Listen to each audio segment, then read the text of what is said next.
Hi, it's Christine Daigle. I'm Jena Brown. I'm Kevin Tumlinson. And I'm JD Barker. Welcome to Writers Inc. First off, thank you guys for covering for me last week during Project Treehouse. No I worries. appreciate it. How'd that turn out? Yes, Yeah. it's almost done. So I built a platform. I'm calling it a treehouse, but like I'm kind of faking it. So I built a platform that's 10 by 8 that's like surrounding trees. So the thing isn't actually built in the tree, but it looks like it's built in the tree. Only because I don't want to have to depend on a tree to hold my daughter, 8 feet off the ground. Yeah. But I built the platform, I got the house all framed out, and then I realized that getting up on a ladder to try and side a tree house, 10 feet off the ground is not something I want to risk right now. So I bought a scaffold, which was actually just delivered about an hour ago. Oh, So now fun. I can finish it up, and they just dropped off a slide too. It's funny. Like I told Estes, we have this company called Estes that delivers all the big stuff around here. I don't know if they're national or not, but like they called me yesterday to arrange the delivery window, and I told them, okay, anytime Thursday or Friday, except for Thursday between 12 and 2, I'm out of pocket because of this podcast. And the guy calls me like literally 11:55. He's like, I'm going to be there in about 30 minutes. And like I talked him into just leaving it in my driveway, but I watched him, like I was listening to the interview, like prepping for the show and stuff like that. And I was watching him through the window as he unloaded this thing. It weighs 110 pounds and it's 14 feet long. Because Wow. it's like it's a big, it's like a playground slide. It's not like, the little rinky dink ones. This Yeah. guy just threw it up on his shoulder and just carried it up my driveway. So Oh my Holy gosh. kudos to the driver. But as soon as we hang up on the podcast, I'm going to head out there and try and get the slide installed before my daughter gets home, and then I'll probably side the treehouse this weekend. Then electrical will go in. I'm putting internet out there. Oh, you Um, weren't kidding about the internet. So Oh. I thought no, I mean I thought that was it's I've been I've got looking selfish able to reasons see for it out because like there. where the treehouse is, like we own this little forest behind our house, and our Mhm. Wi-Fi doesn't extend back there. So if I run a Cat 5 cable out to the treehouse, I can put a repeater in the treehouse, and then I can kind of coat our woods with a Wi-Fi signal. So I selfishly want, that's the reason I want to do it. My wife is eyeing the treehouse because she's like, I think I'm going to work out here. So one way or the other, I got to get internet and electric in that thing. I like it. That's awesome. It's a long way from when I was a kid, and they handed me like a bunch of two by fours with rusty nails in them or whatever. So, here you go build your own treehouse. Well, my dad built us, it wasn't a tree house because we didn't have a tree, but essentially if you imagined a tree in there, but it was kind of the same thing. It was like, a raised platform and it was like it had, like rungs on it and a trapeze bar, a slide, like they didn't have rock Yeah. walls back then, but it wasn't quite a net, but it was like, I don't know, a diagonal thing that you could climb up. I Yeah. had a tree and I just used to climb it with my hands and hide in it and jump down it See and the scare people. It was the the best. only the only the only feature my treehouse had was tetanus. That was it. You at least you Yeah. had a house. I just had a tree. Just Yeah. right up the tree. So And Yeah. together we could have had a tree house. oh Oh, Aw. Takes a village, a tree village. All right, All we right. better read What, news, huh? yeah, what is in the news? Better get to it. Can't wait for this one. I know that Christine picked this one just for me. I did. You met grandma at a keg party? The rich order $100,000 memoirs for family only.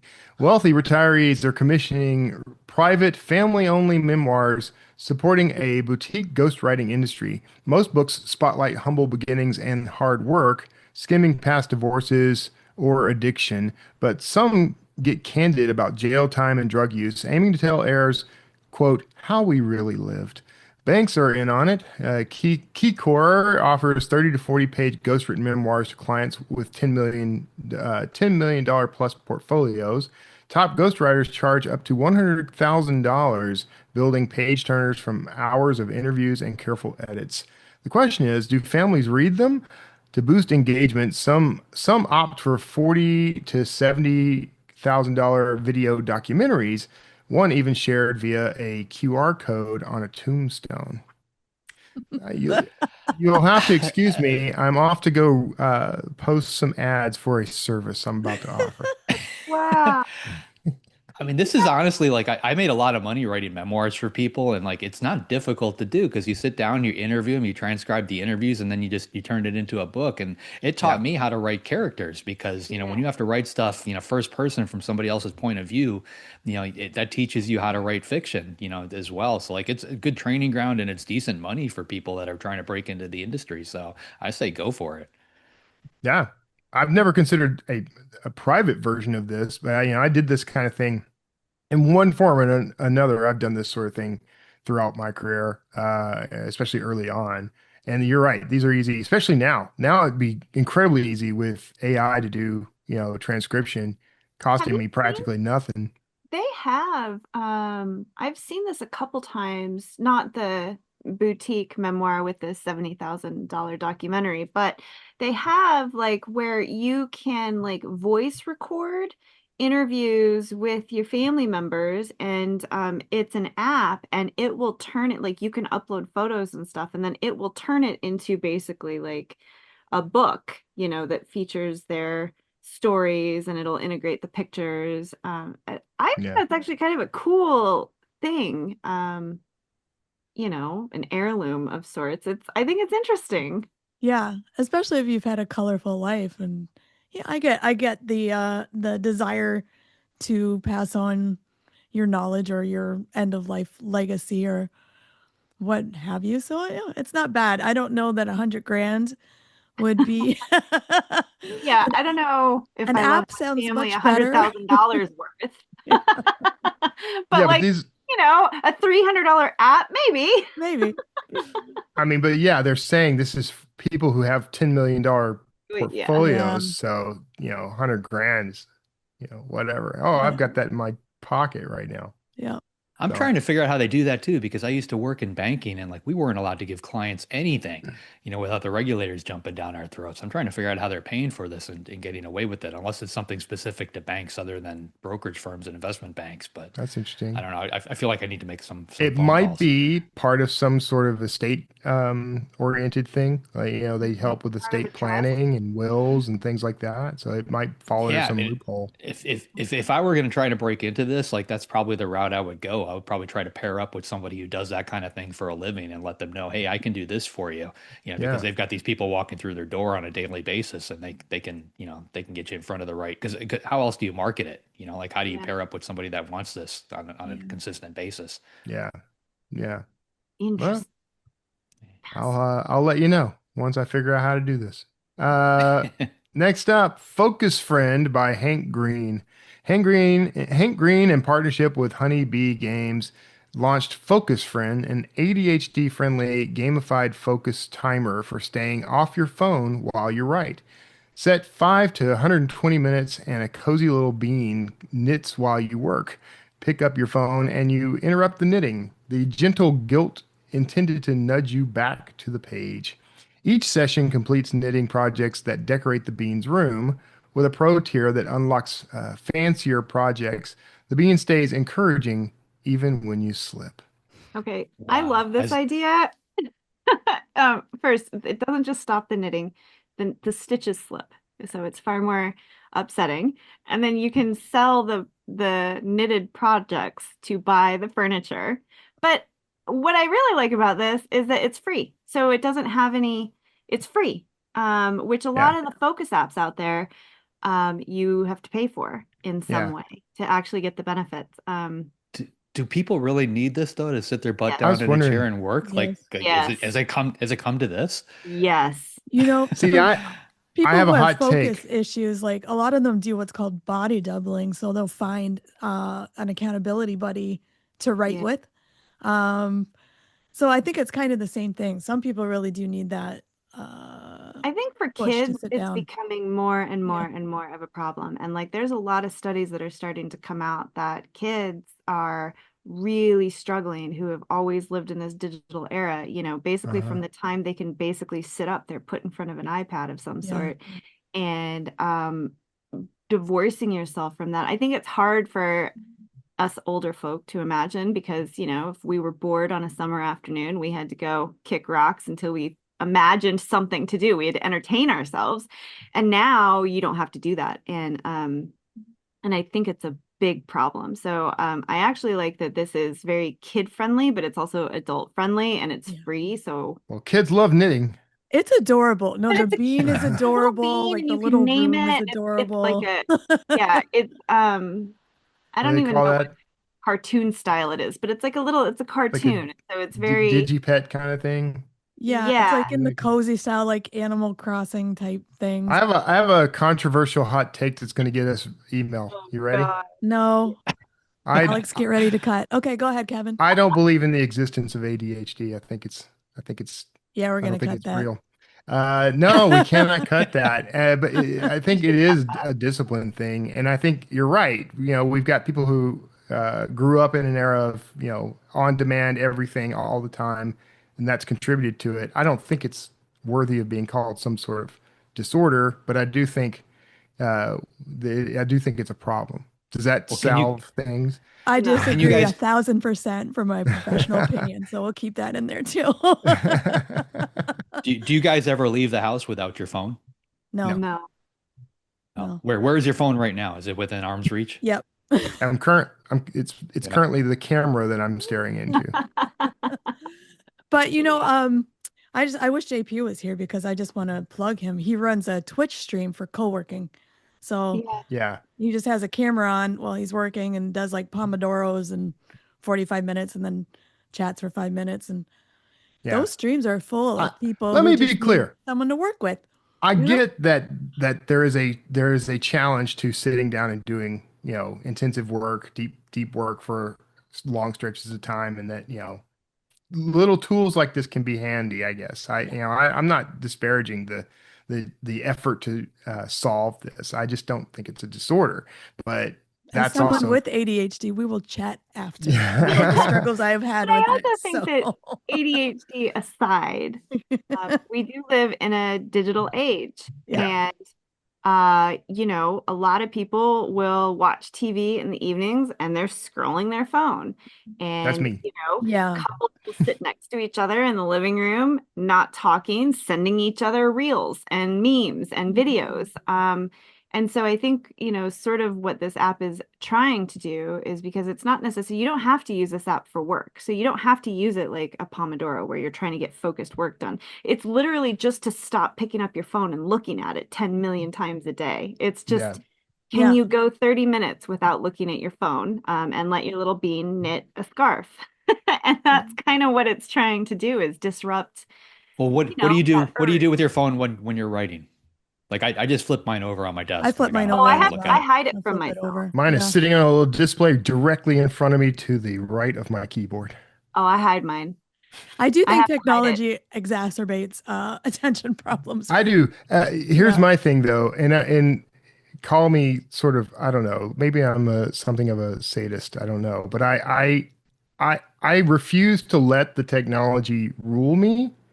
Um, I know that I have to get this task done. So whether that technology is there to distract me or not, I'm going to get that task done. Yeah. So that's really what it comes down to for Yeah. me. And I'm arrogant enough to think that everybody could probably do that. And No, I'm not saying we can it's talk about easy. some struggles with like initiation and how brain function Oh, works. I get it. You Believe me, know, I do get it. yeah. There are days when I fail. So Yeah. I'm not going to hold it. I'm not Not everyone criticizing anyone has who the needs same resources. Yeah. capabilities, and so Like, to start with. I don't have social media installed on my computer. And so, like, because that's probably the biggest thing. And I've noticed it. Like, I will go to pick up my phone to, check on an Amazon order. Like, did this get delivered? And then if I'm not careful, like, suddenly I'm on Instagram sending Christine 13,000 reels. And then I'm I like, what am love I it. doing on here? Like, and it can be a And then little I'm the alarming. worst. I say, send me 200 more. Yeah, I know. She encourages it. I But encourage social media behavior. it can sometimes, especially like if you're tired, if you're stressed. And so I notice those triggers in myself. If I'm Yeah. tired, if Yeah. I'm really stressed, it gets a lot harder to not just want to like zone out. And so that's why I don't let it have the option because I can get my texts on my computer. Yeah. And that actually doesn't distract me. I can Google things. The internet doesn't distract me. It's those social media apps that like program that dopamine Oh, hit that, well, I do. I have turned off every single notification from my phone. yeah. And then I do go into focus. I turn on the focus mode while I write to make sure See? no other, you know, That's all this is. It's just yeah. So this, knitting a scarf while you're in focus mode. Knitting a scarf. And if you yeah, pick up your but I pick up phone, the phone you frequently. disappoint your bean. He drops his Oh, Yeah. stitches. God. Never These get home gamification sad. things never work for me. They just don't. I don't care enough, so it's never going to Yeah. be Kevin helpful to needs a me. German nanny who just like stands in his doorway very like aggressively and is just like, sit down and write. That's what he needs. Yeah, I got that. All Oh, I right. already we have should that. move All right. Final story. Final story. Oh, hold on. I need to move that. What authors should know about the Anthropic class action suit? The Authors Guild Guide says authors do not need to do anything to join the class action suit. If their books were pirated, they are automatically included. However, to receive updates and preserve your chance to opt out, authors should send current contact information and their book titles to the court appointed class counsel. Council will file a list of affected works by September 1st, 2025. Potential payouts if plaintiffs win is statutory damages of $750 up to $150 per title. yeah. And I had that link for the appointed class counsel should be in the show notes. So if you want to Yeah. opt in. I'm clicking on it right now because I'm like 150 grand per book. All right, let me fill this guy out. So Go ahead and submit for me too while you're in there. I don't even think they have a case, but just in case they do, I will take any amount of money, frankly, per Yeah. book. Well, if they've already said if they lose this, they're gone. They're no longer solvent. So like I don't know if Yeah. anybody's even going to collect. Right. You're right. Yeah. Yeah. So, well, whatever. Okay. I don't think they have a case. Not as But exciting as knitting beans, to tell you what. knitting No, it's beans. not. That's the title of this episode. You have a story. Share it with the world. Ingram Spark offers everything you need to publish, promote, sell, and print your book.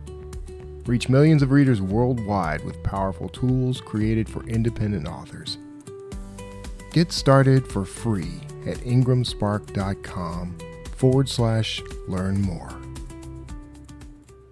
Oh, and with that, JD, who is up this week? This week we've got Jeffrey James Higgins on. This guy he's kind of redefining Write What You Know. He's a retired special agent. He's wrestled suicide bombers, fought the Taliban, chased terrorists across 5 continents. He channels all of this into his fiction. His latest novel is called The Havana Syndrome, and he's here to tell us all about it. Here he is, Jeffrey James Higgins. Well, I'm kind of excited about this chat, Jeffrey. I'm talking to Jeffrey James Higgins, who is the author of The Havana Syndrome, which is launching on June 17th. First of a 4-book series. Have you got the whole series already written? I'm working on book 4 right now. I'm on a 6-month delivery schedule, so they come fast and furious. I think Yeah. I wrote the Havana Syndrome back in 22. Like a lot of readers never understand how long the Yeah. traditional publishing model is, So yeah, it's Yeah. been a while. We should talk about that because a lot of the authors who listen to the show are from the self-publishing world. They don't necessarily understand the sort of life cycle of books from the traditional side of things. So you wrote the book, you wrote the draft in 2022. Was it already something that was, 'cause you have a background that could potentially have gotten you accepted in advance, but I don't know that you leveraged that. Uh, did you have a contract on the book before you started writing? No, I've written everything on spec except for Okay. except for this 4-book series. I sold this is for being published by Severn River Publishing. Okay. And they gave me the 4-book series. It's the Nathan Burke series. So it's international espionage. Yeah. So this is the first time I've had to work under the deadline and the pressure, right, of having a book due every 6 months, because even after I turn one in, I still have to get the copy edits back for the next book, and working on all the other things that are going on. So it's less than 6 months a book from, conception to turning it in. So it's a little different. The pressure can definitely, maybe eat away a little bit at my creativity. If I see I'm behind schedule and that deadline's looming, it's definitely different when you're writing on spec. You're writing for yourself. You're writing on your own timeline. Yeah, that is That's a big concern. I mean, that's the kind of thing that kind of hits me in the kneecaps too. Is, I'm so used to just having an open timeline, just do whatever I want. I can't imagine like 4 books trying to get those done on various timelines. Right? I mean, how did you end up managing it? I've always been pretty self-motivated. So like I think this is I'm working on I think book 13 right now. I've Yeah. got 3 out with another publisher. I have these 4, and then I have a couple others that I'd pulled publishing contracts based on the advice of my last agent. And so Yeah. I have a whole bunch that are ready to go, and mostly psychological suspense, which I also enjoy writing. Okay. So I'm looking to get those out there. But it's about process and habit, and developing that writing practice. Yeah. So Yeah. it's getting, I write to a word count every day.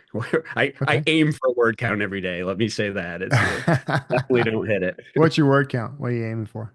Well, so right now I'm working multiple jobs. My wife and I own a restaurant, and so I'm the general manager and the manager of that. And we've turned it into a literary salon, Elaine's Literary Oh, Salon. So that's I'm cool. running that. So I've interviewed over 100 authors since we've opened, and we partner with Mystery Writers of America and Sisters in Crime and all these different groups for events.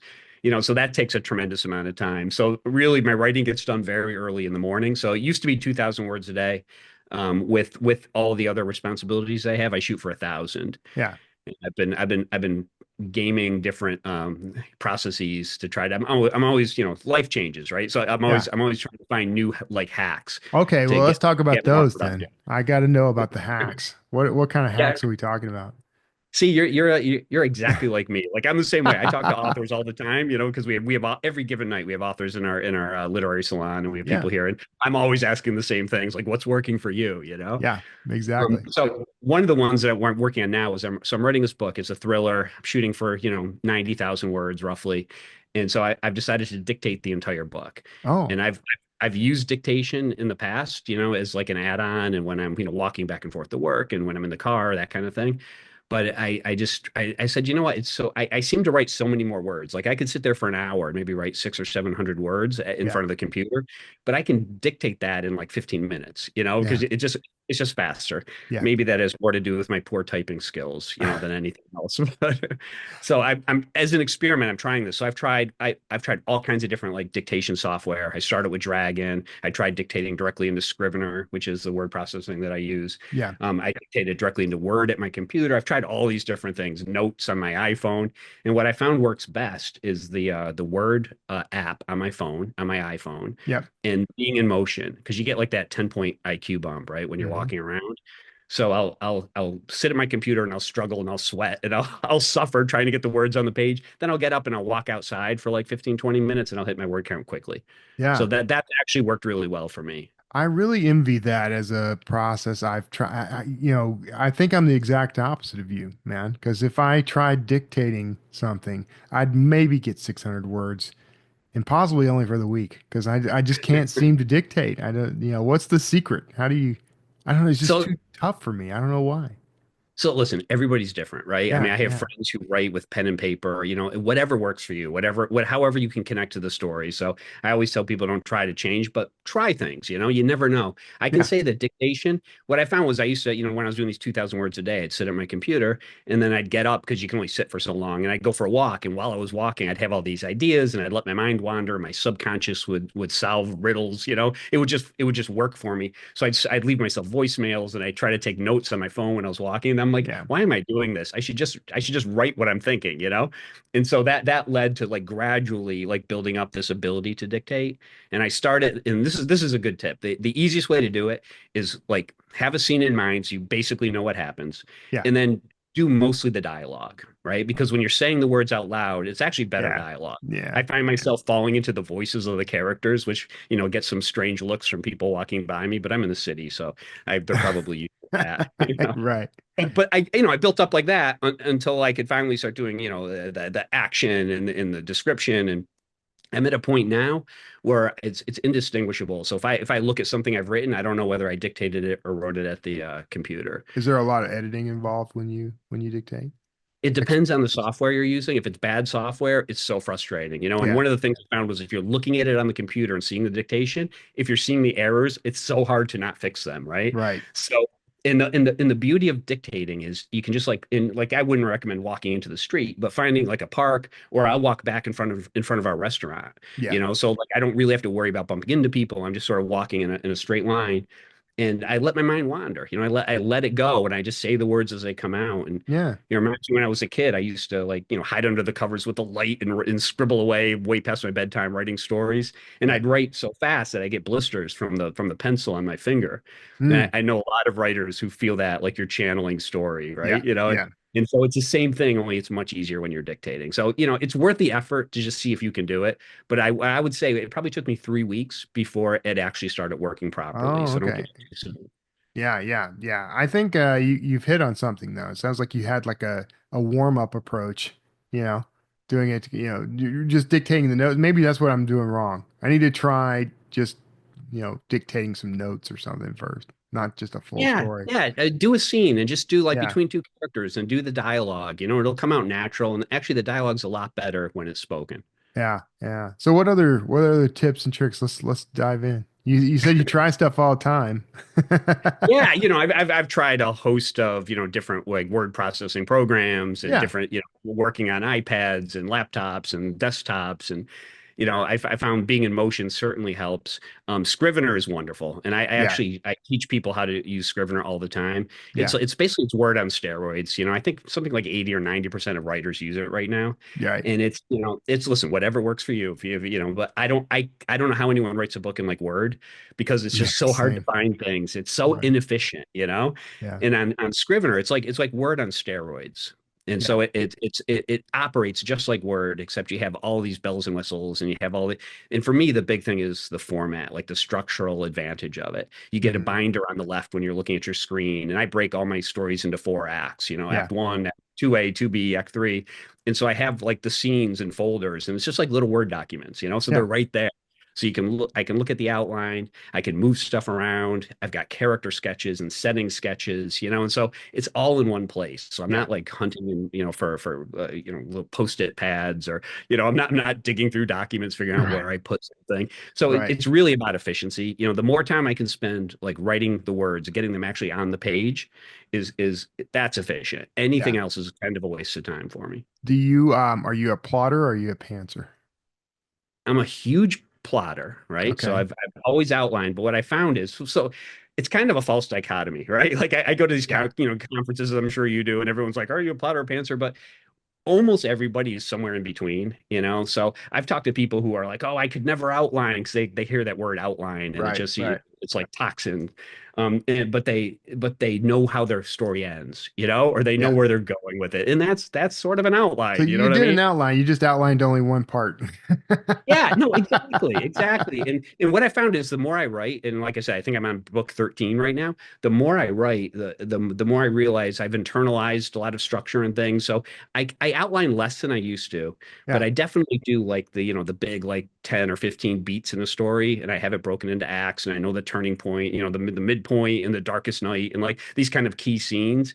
But I let myself go. So like what all the pantsers will tell you. And by the way, I've had authors who are upset by the term pantser. They're like, "Oh, it's so demeaning." It's like, so a good one I heard was architect and gardener. Oh, You know, so I I've don't I heard don't know that if that before. actually works. Yeah, yeah. No, I have It's the heard that same idea. before. Discovery writer, that's the one I hear most people. Oh yeah, yeah. Discovery Writer is good, but I allow that, right? So like, if Yeah. your character's doing something, and I made a mistake on one of my first books where I had an outline, like a deep outline, and my character was trying to do something else, and I just forced them into what I wanted them, what I'd planned, and that's really a mistake. So now Yikes. I go Yeah. with it. Like I'm writing a big kind of climactic scene towards the end of Act Two, and it was supposed to be five short. I write short scenes, like 1,000, 1,200 word scenes, and it was Yeah. supposed to be five. Then it moved to 12. I'm at like 18 scenes right now, and I Yeah. realized this is really what the book is. So I'm going to end up cutting more at the beginning. So this will be most of Act Two when I'm writing. That's But I interesting. think, yeah, you got to let your characters grow, right? Because you get to know them as you write, Yeah. and things come to you, right? And you don't want to be in the middle of a story and be like, "Wow, that would be great," and then not do it because you Yeah. because you outlined it in your head, a month before. That's silly. Right. Yeah. But the problem is you've got four books in this series, and I assume the rest are series of some kind, right? No, No. the rest are all standalones. I mean, Okay. they're all kind of high concept. Each one's a different thing. And within this 4 book series, each one is a high concept in a way. Each one's about something different, right? So how does that impact the because if you've plotted something for all 4 books, we'll say, and you're on book 2 now, and you didn't, do you go back to the previous books? So you're on book 4, but the first book's about to be published. So do you go back to add something because you want to pay something off in book 4? I mean, how do you manage it? Kevin, I would love it if I could. And I'm envious of people who are self-published because you have that creative control. Right, Like that would be wonderful to be able to go back and change something because you need it later. right. But unfortunately, I'm traditionally published. So no, it's the book's formatted, the cover's done, it's in the process, right? It's It's coming just out in about a month. So no. There are a couple times I wish I could have gone back and done that. But yeah, there's I also didn't plan out all 4 books that much. Like it's all about internal character, right? And like how does this character change? And this is my first series, so yeah, every other book I had these radical, changes and flaws that were fixed, or in the ways the internal mixed with the external, so the plot, and the internal change work together to come, and to come together in Act 3. And for this one, it's a series. I mean, I know you write series. yeah, It's much harder because you can't have that dramatic change in every book. That would be right. ridiculous. Yeah, So I have to have change. So the stuff that I came up with for book 1, and I'd left it open for a series, and when my publisher wanted it, they said, "Well, can this be a series?" So I was like, "Absolutely." Like you always say yes to that. when your So check clears, it absolutely can. Absolutely. And I get it too, right? I mean, you as an indie publisher too, this. If you, Yeah, when you bring in readers, I think you maintain what, about 40% from one book to the other, or the initial readers. So you start to build a base quicker. So by book 2 or 3 or 4, whatever, you start to pay off. yeah, And so I get that it's easier to market. I can say as a writer, it's more fun to just sort of write whatever you want next, as opposed to writing within a series. And I wonder sometimes, I mean, I've heard you guys talk about it on Writers Inc., like at what point, do you write to market, or what point do you write what your publisher needs versus that thing that you want, even if it's off brand? yeah. I can tell you as a writer, I've made every mistake possible. And a big one for me has been like except for this series, which is all one subgenre, right?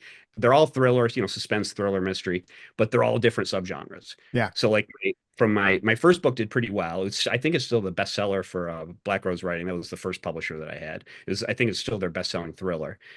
That did pretty well. And then book 2, though, that was psychological suspense. And book 2, Unseen, was a straight up crime, like conspiracy terrorism thriller. Hmm. So the audiences were different. There was very little carryover between the two audiences, Yeah. and I could tell it through like Facebook ads. You can see the age and the gender, and like it breaks Right. down the demographics. And Yeah. like I believe the first one was like 80% female, and the second book was like 90% male. Yeah. Like they weren't the same people, and that's a really bad way to try to build a following. Yeah, yeah, that's and your standalones, and because you range within that genre. I mean, were you thinking at all about how do I carry people over to this?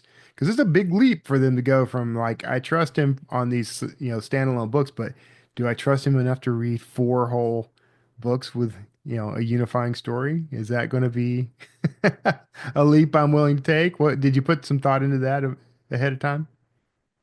No. Yeah. Okay. That's but That that's tracks. a great question, and like how do you bring people in? Like this is my first series, so Yeah. series are just different. Like even marketing the series, like you're talking about how do you acquire authors initially for book 1, right? And Right. Right. but even marketing it, like my publisher initially was going to launch a book every 6 months, which is, I'm turning them in every 6 months. And then recently they want to do a more rapid release and do a release every 3 months. So I have one coming out in September, and then December, and then March, so like they're coming out fast. Yeah. And so in marketing that, I have to be careful how I'm doing it and how I'm talking about the books, because I don't want to overwhelm people with it. So I kind of have to market it as a series as opposed Hmm. to each individual book, I Yeah. think. Yeah. I mean, you could tell me you're better at this than I am. I mean, it really just depends. I mean, my series is an ongoing series. So, ideally I want people to jump on at the earliest possible point because I want them to read all like 14 other books in that series, right? So, yeah, that's what that I know that brings me around because I wanted to ask you like why 4 books? Because you've mentioned a few times like you write in like 3 acts. So it would seem like you would want to write three books to tell the overall story, but now you've got this little fourth act happening. So what made you decide on that? Well, the publisher. So the publisher asked, Yeah, they said it right. would be a 3 or 4 book series, and they settled on 4 books. I Yeah, mean, I can see the wisdom in doing like a trilogy, yeah, and having like having that big overall kind of 3 act structure in a 3 book series. yeah. Um, Honestly, though, I mean, though, if it goes well, I'll keep the series going, right? Okay. So like ideally That that was would going to be my happen. next question. It was like, are you leaving it open? If this thing hits and your readers love it, are you willing to write more books in this universe? Absolutely. Any way that I can grow readership. And what I'll do is I'll just continue to write some of the other things I like to write, like psychological suspense. I'll do that on the side and just I don't know. It's hard with branding, right? Like if I do that, if I'm writing psychological suspense and international espionage, I Yeah, have to make it very clear either writing under a pseudonym for the psychological suspense, which I really don't want to do, or yeah. just making it super clear, either with a different publisher or with a different jacket copy Hmm. or the way I market it to let people know these are separate. Just set Like the psychological suspense books in Europe, and then they'll just consider them that's international right. I'll make it all espionage. happen to former spies, That's and what you do. That's the that's not trick. a bad idea.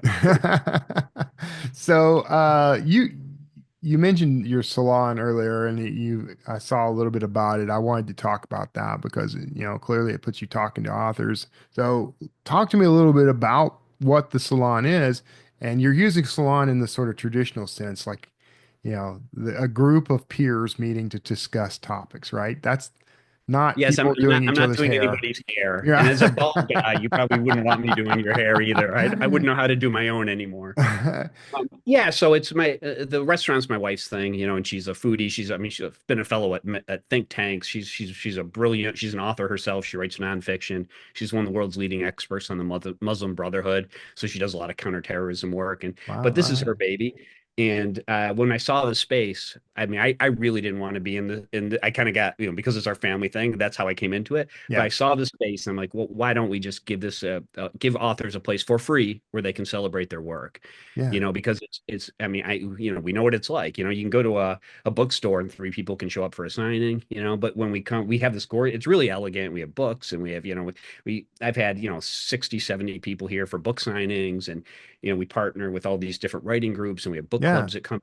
So literally on any night, I'll have an author come up to me, and I counsel them in the way that I can tell them all the mistakes I've made and what not to do so they don't make the same mistakes, Right. So Right. at least a couple authors come in, and I'll have coffee with them, during the week.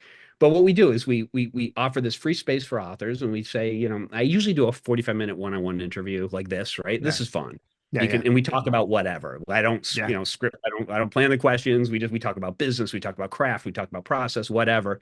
And so it's really it's interesting because I've had a lot of like New York Times bestsellers that I've interviewed in here. I've also had some local self-published people who've sold 100 copies. I've done Yeah. poets and children's book authors and mystery thriller suspense, like a little bit of everything. Yeah. So I get a real feel for like how people work and what works and what doesn't. And I've actually, I mean, there's a bunch of things that like successful authors do consistently, Yeah. and understanding everyone's process is different. And there's a thing that people who are struggling just don't do. Right. Like I can't tell you how many authors I have who come in here and say, I'm going to write when, and it's like there has to be all these perfect circumstances and this has to happen. And I'm like, writers write, right? At Yeah. the most basic level. You just have to develop that practice and write every day. And it takes, I've heard it takes 1 million words, that Malcolm Gladwell, Yes. 10,000 hours thing. I don't know if that's true or not, but the more you write, if it's focused practice, the Yeah. better you get at it, Yeah. And so developing that habit's really, really important. But it's interesting to hear how just people write in very different ways. And like when I write, I feel like I'm channeling. I feel like the story exists out there in the universe somehow, and it's Yeah. coming through me when I'm really in it, when I'm in the zone, That's kind of the Michelangelo approach. The Oh, well, statue's already in the marble kind of thing. Yeah. exactly. I'll take it. Any Michelangelo reference you want to? Yeah, absolutely. That one's free. The next one's going to cost you. So, I'm in. Let me get my checkbook. So it's fun. So we come and we do those 45-minute interviews. I've also done a bunch of panels. I've done like a horror panel and a crime panel, and I just recently did a mystery and romance panel. We have events in here. We had a big Great Gatsby party with Mystery Writers of America. oh, nice. I'm now, by the way, I'm a DC area ambassador for Authors Guild, so I'm going to Okay. start hosting some Authors Guild events here as well. But it's all for free, and the thing is, like, we get something as a restaurant out of it. Like if somebody has a drink or they buy food, we get something from that. Yeah. But really, it's just a way we have the space, and it's a cool place to, you've done all this hard work and you've worked in isolation, and then you're able to come someplace and bring family and friends and colleagues and readers and just Yeah. do something to relax and celebrate it. So it's fun. Like we just had a noir at the bar. I think that's a sixth one I've done. That's like the 8-minute short crime stories. They're like Right. dark stories.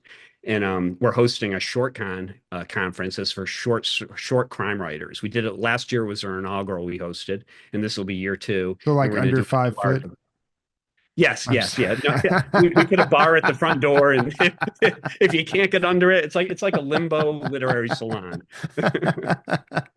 Yeah. So you So it's fun. mentioned DC. So you're in DC. I didn't even ask you that earlier. Is Yeah, the no. So we're Salon in DC? Old Town Alexandria, Virginia. Okay. So we're a block from the Potomac. So I walk to Yeah, the end of yeah. the street. I can literally see the U.S. Capitol. So Very we're like 5 miles from downtown DC. It's right in the middle of historic districts. It's a beautiful area, but it's just kind of a cool way. Like, I mean, I've had authors when they come in, they're like, "Hey, I heard about this." I mean, I don't do outreach; they come to me, Right. and Right. people will come in, and sometimes it's 3 a week, Yeah. but they'll come in, and I've had several of them just start crying when I told them there's no charge to you, like they're like, okay, I'll buy this. I mean, don't buy anything, don't spend a dime. If people want to buy something, let them do it. Yeah. But Yeah. and the interviews are great. Like we've started posting a few of the podcasts. You've got all the good tech gear. I can see it. It's terrific. We've been a little challenged with some of our audio, but we're getting there. And some of the interviews have been really terrific. Yeah. Yeah. What's some of the more surprising things that have come out of the interviews that you've learned now?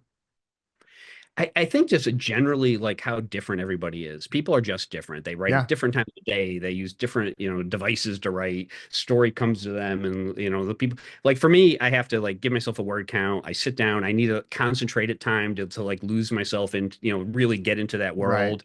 And Right. other people are writing 15 minutes here, 15 minutes there. And I've done that, by the way, because I'm doing basically 3 jobs in addition to the writing. I've done that where I wrote the last book 2, I think, in the series. I wrote it about 10 minutes at a time, and it was just brutal. Yeah. No, I've been there. I've had that. And it's not like I don't have the time to write. It's like that's all the energy I can expend right now. So that's How many happened. books have you written? I'm around 70 right now. Wow. I 70 mean, that's titles. amazing. That is such a congratulations. That's Well, such an thank you. accomplishment. Yeah, yeah. And I And feel like every book is starting over. Every book is book and- one. Yeah, yeah. So, speaking of books though, and book ones, let's talk a little bit about the Havana syndrome, which is what brings you here today. What's the premise of the book? So I was back in, I think it was 2021-ish, the CIA report came out, and it talked about Havana syndrome, and it was talking about how these are they call them anomalous health incidents, Yeah, and like if you could be more vague, I'd like to hear right. how. And they talk about they were blaming psychogenic causes, so Oh, basically saying mass hysteria was causing this. But if you look at, and I didn't know much about it either, but I'd read the things. So yeah, if you look at it, I mean that's obviously not true. Like so yeah, some people may be glomming on because they want, they want to get disability, or I mean, I'm sure that happens, right? But for the majority, and there's been over 300 like U.S. personnel and embassies around the world that have, been stricken by this, what they call, the first one happened in the embassy in Havana, right? So yeah. it's I think there's 15 U.S. embassies at this point that have been hit, and some of our allies' embassies have been hit as well. And so, but it was just so obviously false that Right, this was all psychogenic. And then, these CIA case officers or FBI agents all get stricken at the same time in a meeting, right. and somehow yeah, it's like, give me a break, and I know there's stresses. So I was like, doing the writer thing. What if I do that all the time with news Yeah, stories? So I'm like, why is the CIA lying about this? Right. And though that sort of led me to this. And that's why I came out with this pretty quickly too, because things change all the time. So, what I found is I tend to write books and then they come true. Like that's been happening to me quite a bit. So I wanted to Yeah. get this one out fast. It's kind of hard to But keep up now though, because like I can't invent things fast enough to keep up with reality at this point. yeah, I mean, I think our current climate's going to put like the Babylon Bee out of business, right? You can't come up with things more absurd than are actually happening in reality. Right. But I mean, and that honestly, that's the danger too. Like I'm writing psychological suspense. So the first one's about Havana syndrome, and it's Nathan Burke, who's my FBI agent. He's working counterterrorism. So I spent my whole career, or most of my career, doing counterterrorism around the world, Yeah. and so he's doing counterterrorism, and then he takes his daughter. His wife leaves him for another man, and she's in the Caribbean at an embassy, and so he takes his daughter down there to spend time with her. And when he arrives there, his wife is hit with the Savannah syndrome. So he's trying to figure out what's going on. He's getting a lot of pushback from the government. So he basically has to create his own rogue investigation because he wants to protect his wife. He wants to win her Yeah. back, which is sort of a theme throughout this whole series, is that he's trying to protect his family and balance work and family, and so it deals a little bit with relationships and things like that. Okay. All right. You got me hooked. That's it's I don't know. It's reminiscent of several books now that I've read recently. So I think this is a kind of theme right now. You're tapping into a zeitgeist. Well, good. I mean, that's crazy, right? Because you never know. Like I wrote this book like 3 years ago, right? So you just Yeah. never know Yeah. when it comes out or what's going to happen. Like I remember after I signed the contract, which was about a year ago, there was some big information that came out about Havana syndrome. Some news broke, Yeah. and I like, remember was seeing a lot about it. Yeah. yeah, how is that? I mean, 60 Minutes have done a couple shows on it Right. since then. So you just never know. And I think, there's what, 3 million plus ISBNs a year that come out. So Yeah. there's probably, those are for different formats, but with all the self-published books that are on like Amazon, ASINs, there's probably 3 million books a year that come out. Hmm. And so it's so hard to break out of it. And a big part is the zeitgeist that you're talking about, like what's going to resonate with people at a given time. Yeah. Yeah. Yeah. And my next book is the Corazon Retribution, and that's about a Afghan Foreign Service national who's working with the U.S. who gets left behind when we withdraw. And so it deals a lot with the opioid crisis and with that. And book Okay. 3 is China Gambit, which deals a lot with like Chinese infiltration in the country. I mean, they're like disintegration warfare. I mean, Yeah. it's interesting stuff, but this stuff's changing all the time, So I'm just sort of crossing my fingers and hoping nothing major happens before the books come out. I know, man. Yeah, at this point, I'm starting to kind of avoid certain topics because I literally can't keep up. Like the current book is about AI, and I can't keep up with like things I invented when I first started are now just old news. It's like it was fiction when I first started. I've got an entire series built around this idea of an AI, an advanced AI that is now kind of tame compared to what's actually happening out there. Yeah, I So, mean that is a problem if you're writing near future things yeah, or even yeah. sci-fi at this point because we're accelerating with our scientific community is growing so quickly. My third book was the Forever Game, and that was about life Yeah. extending technology. I had a friend who was in Silicon Valley at an AI company, and he was telling me about a friends and family beta program where they were downloading consciousness. And I'm like, what do you? I mean, we can't even define consciousness, right? So it's like, what Right. does that even mean? But I heard about it. I'm like, oh, this has to be a book, So I wrote Yeah. about it, but I got that out fast just because it changes. Like just what you're saying. If I held on to that book for a couple more years, it probably I wouldn't be able to publish it. Completely lose relevance. Yeah. Yeah. All right. Well, this one, Havana Syndrome, hopefully is going to remain relevant for a good long while. Coming out June 17th, so that's not far from now. I don't know when this is airing, but it's not far from today when we're chatting. And then when does the second one come out? You said you The sorry, kind second of on one comes schedule. out in September. That's the Corazon Retribution. And Okay. then the China Gambit comes out, I believe, in December.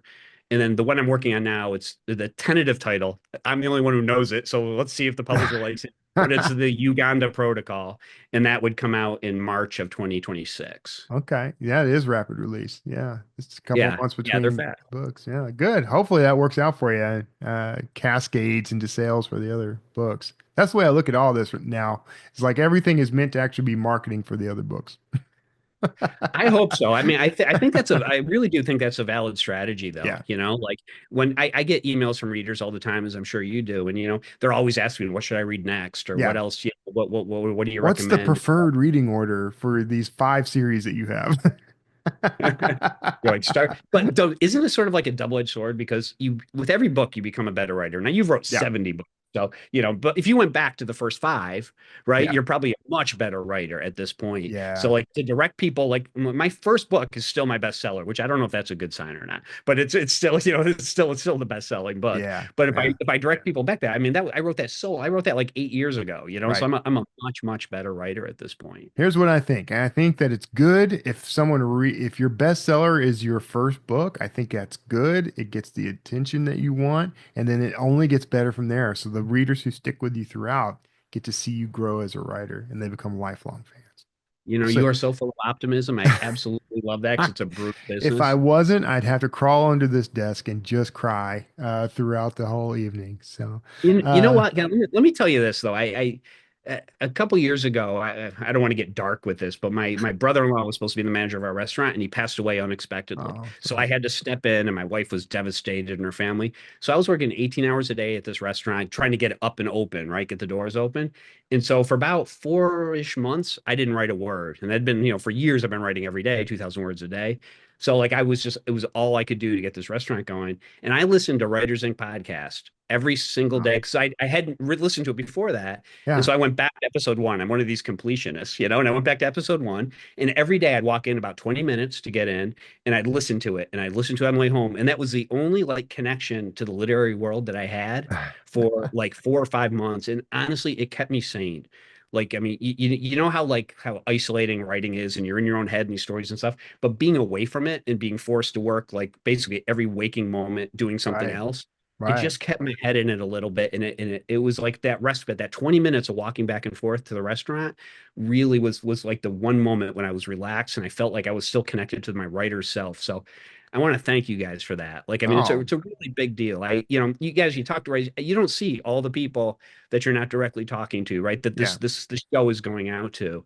And writers are often alone and they hear these stories and like everything that you and I have suffered through with writing, Right. everyone else has suffered through Yeah. too, And Yeah. when it really means something when you can hear that other people, like I see people's faces light up when I talk to them because they're like, oh my God, I'm not alone.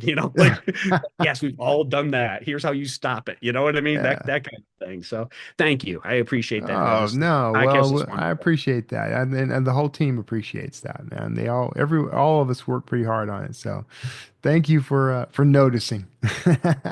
All right, where can people find you online so they can pay tribute to you? Oh, pay tribute. I like that. The best place is my website. It's jeffreyjameshiggins.com, Jeffrey, jeffreyjameshiggins.com. I'm on Facebook and X and a few of the other things, but honestly, other than pushing out our schedules and that type of thing, I'm not on social media that much. I just don't have Yeah, time. I But the hear you. website, I will return emails. It's Jeffrey at jeffreyjameshiggins.com is my email. Feel free to reach out to me directly. Excellent. All right. Thanks, man. Thank you. It's been really terrific. So it's an honor to talk to you. So JD read off a litany of things this guy's done before the interview. He juggles a lot of jobs, but he writes to a very tight deadline. So, having discussed bean knitting earlier, like how do you guys stay productive when you feel like life is just pulling you in all directions? What keeps you, both like with quality output and high output? How do you balance it? I'm pretty good about just sticking to a schedule, Yeah. so I do Yeah. everything at a certain time of the day and I only allow so much time for each particular task. That's the only way I can do it. Because Yeah. otherwise I spend too much time on one thing, not enough time on another, and then I start falling behind or whatever. But for me, that works. Yeah. Do you guys ever find that the less time you have, miraculously, the more you get done? Like Hmm. somehow you are Oh now yeah. able, like it's the most irritating law in the universe, but it is like when I feel like I'm drowning, I'm getting the most done and like on the most on top of things. It's Yeah. unfair. Yeah. No, it is true. Although my sleep suffers, so I don't know if Wow, that's great. But yeah, I was shocked to hear that he's releasing every 3 months. I was Yeah. kind of like, that's wild. whoa. But I wonder, because that was kind of, the self-publishing strategy, not the Yeah. big trad pub strategy. And he's with a smaller press. So I'm wondering if that is something that's happening with smaller presses now, this 3-month model. That would burn me out, to be honest. I don't think I Yeah, could do that. that would be really hard. I don't know if I could do that. I mean, I suppose there's a world where that's possible if you ramp into that. So what I mean Yeah. is like, you spend time sort of like building up a certain amount of titles so that the publishing isn't necessarily dependent on the writing, Yeah. if that makes sense. Like, so, you have titles that you can like edit, but then, you're so far ahead, those are almost like your backlist titles that are coming out.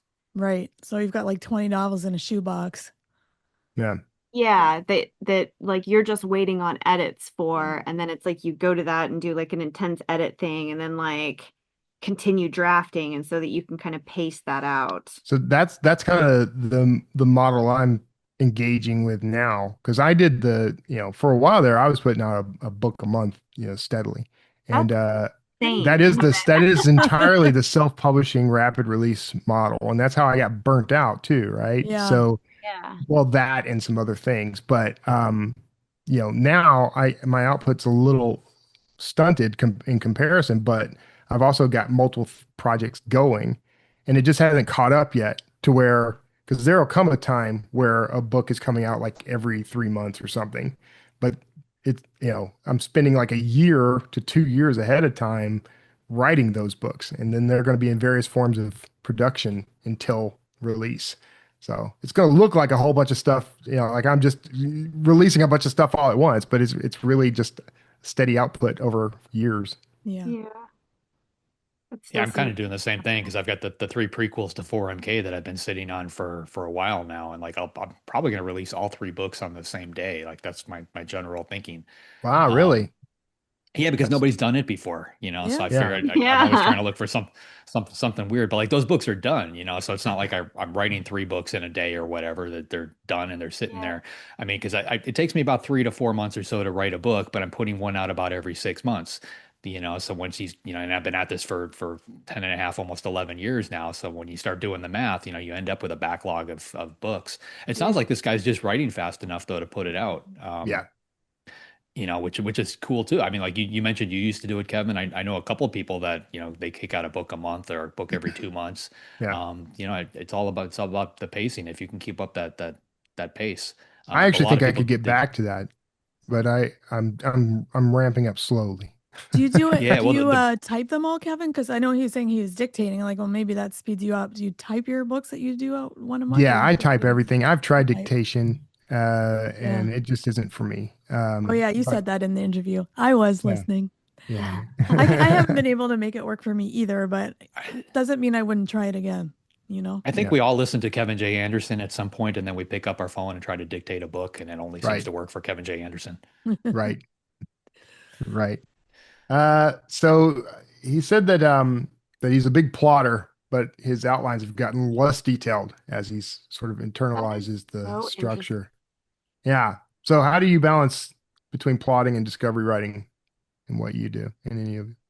I find that the more I outline, the more detailed my outlines tend to get. Like, and I guess that's where kind of the discovery for me comes in. I mean, obviously, like there's still things that will happen as you're expanding the outline, but like if you're writing a pretty comprehensive and detailed outline, I think the discovery happens a lot during that point for me. Yeah. Yeah. And I'm just like, even though I do detailed outlines, I'm not afraid to throw it away if Right. it's Well, not yeah, working while there's I'm that writing, too. right?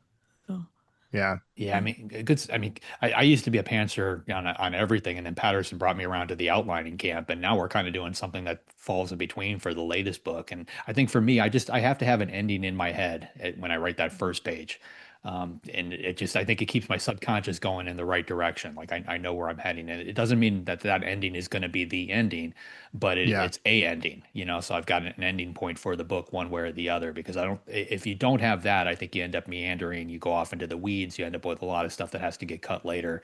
And Yeah. sometimes that's necessary too. I mean, with the book that I'm working on right now, like we outlined the first, probably 90% of it. And then we had one particular scene that we know we want to be part of the climax for book, but we left, that ending kind of ambiguous. And we've rewritten the last couple of chapters 4 or 5 times. We wrote some, we threw some away, we wrote other ones, until we get the right pieces to fit. Hmm. There's so many different ways to do this. There's no right or wrong way. Yeah, I've been playing with it because JD, the book you and I did this massive, really too big outline, but it was the only way I could do it, the only way I understood it. And then the next book, I did an outline, ended up scrapping the whole thing, starting over, doing another outline. I think I did that like 3 times before I finally just sort of wrote kind of a short treatment and knew all of what I wanted it to be, and then started and finished, and it was great. So the current book that I'm working on, I'm sort of back to pantsing, but I have this like loose sketch of what the book is. So out of all those, I think the middle one is the one that works best. I think writing a kind of, for me, for everyone else listening, you're going to have to find your own way. But for me, so far, if I were to write like a 1-page treatment of the story, including the major plot points, that's enough for me because I like to improv. It's like jazz. I want to improvise between the notes, not stick to the sheet music. So It's so interesting. I actually really I do best when I have a pretty comprehensive laid out outline where I know the characters and I know what's going to happen and I know what's going to end and I know what I'm sitting down to write that day, and it moves a lot better. When I have a lot of wiggle room, I've even tried like loose outlines and even those trip me up. It's I really need that outline. Just do. yeah. Uh, so we'll make this the last question, but he talks about kind of the challenge of writing a series and Yeah. not being able to revise earlier books, which is Oh. something that I struggle with, and I'm always tempted. But if you're writing a series, how do you keep, continuity while still leaving some room for flexibility?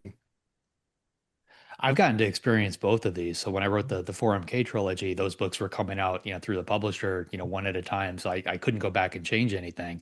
I got lucky as far as my overall arc. I had a lot of it plotted out in my head, so I think it still worked. But with the 3 prequels, I literally wrote all 3 books on my, and I haven't shared any of them with anybody.